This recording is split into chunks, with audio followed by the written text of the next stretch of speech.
Hey guys, Mark Fetrasci, Protect Dog Training, and Diana. Good.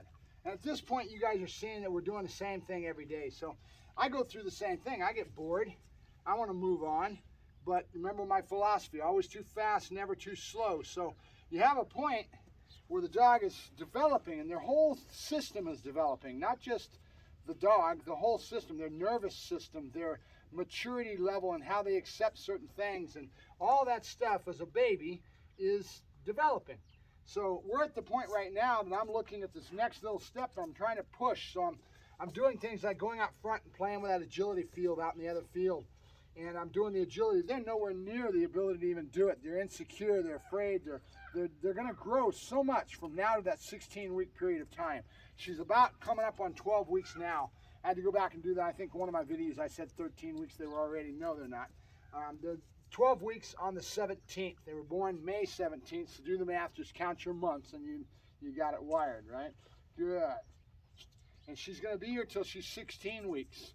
And then she'll go back to New York, and this one's gonna be going to a probation officer right back there that wants to see that he can get his department to start using gun dogs, meaning dogs that find guns, right?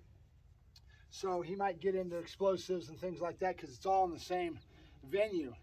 To have a detection dog that can do that, he could actually have a certified bomb dog if he wanted to that's been taught as a sideline to find guns. There's explosives involved. There's gunpowder, right? It's the same smell.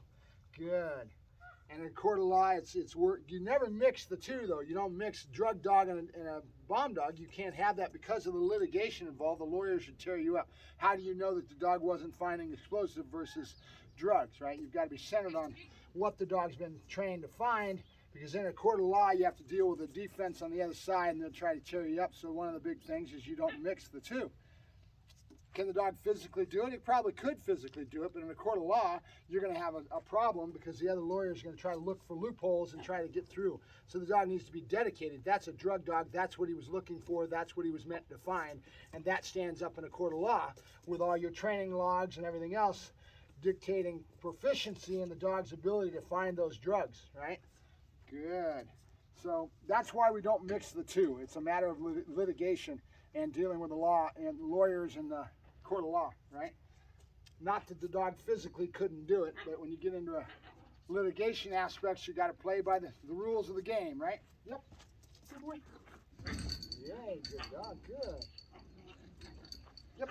Good girl. So I'm looking for other things to be able to do with her, and I'm probing. So I took her out last night on agility. I found out real quick she's nowhere near maturity-wise and physically-wise to handle starting to learn to do agility. Good, yep. But she's at this spot. But what she can do is start working into her bite work. So I'm going to put her on the back tie again, and I'm going to keep playing.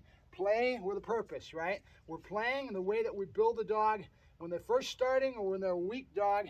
They're either young and immature, and they've got the right spice to be able to do the job, or they're a dog that can learn and grow and they're a little older and they come to us and we test them for protection. Can they do the job of protection?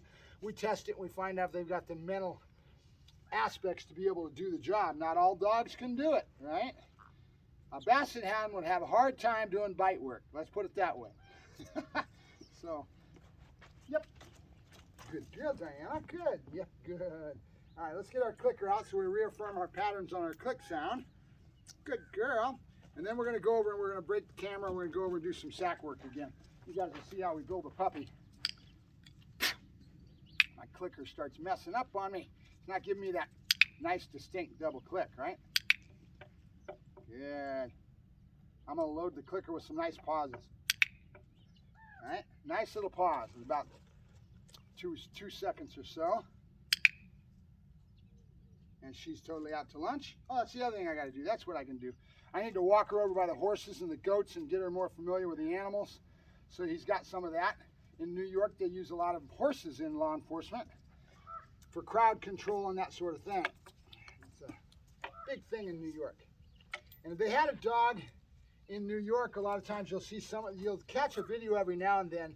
Over in Europe, they do the same thing. They'll actually pair the dog up as a young puppy like this and have the exposure of their environment and what their world is going to be. They've got a lot of water and marina type dogs that, well, they want them to be secure and confident on a boat and being able to get on and off a boat and be able to go in those crowded locations where the ferries line up, you know, the ferries come in on the port, that kind of thing. So he can get into all that when he get her back there. I just talked to him yesterday and found out the gentleman's got some training experience behind him, which is very cool because that means that he'll be able to take the 16-week-old puppy that I've matured and got to a certain point and be able to take off with that and go to those next levels, right? So one of the things that I want to do with her is get her really good at her bite work so that she has some proficiency in that and has some confidence with me, because all I am is a play toy, right? We're approaching this with what they call play and prey. And with a puppy, that's what you're harnessing into, because they got all kinds of prey drive as puppies. All right? And that's what we do. And she's being a turd right now. That's all right. Out. Good. Knock it off. She's not used to this harness. This is only the second time it's on. The first time was the other day when we did the line work. So what I'm going to do now is I'm going to walk her around the animals and all that. We'll break off of this video. When we come back for the second one, we will put her on the line for some sack work. And we're just going to be playing prey and building into our sack work, right? All right, Mark Fetrasci, Protect Dog Training, signing off with Diana.